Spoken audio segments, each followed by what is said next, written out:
Assalamu Walaikum. Hello friends, how are you? Welcome back to my another video. In this video, I am going to show you how to edit the thickness of a line in Excel. Let's get started. At first, you have to open your Microsoft Excel software. Then open your Excel spreadsheet. Now you can see here are my sheet. Now I edit thickness of a line. At first, you have to go to Insert menu. Then you can see here are Shapes drop down menu. Then click this Shapes drop down menu and choose any shape.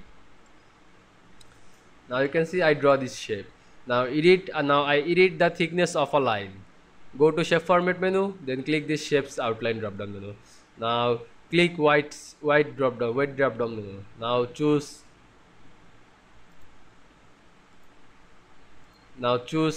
3 pt or half pt, what you want. Now you can see I edit the thickness of a line in Excel very easily.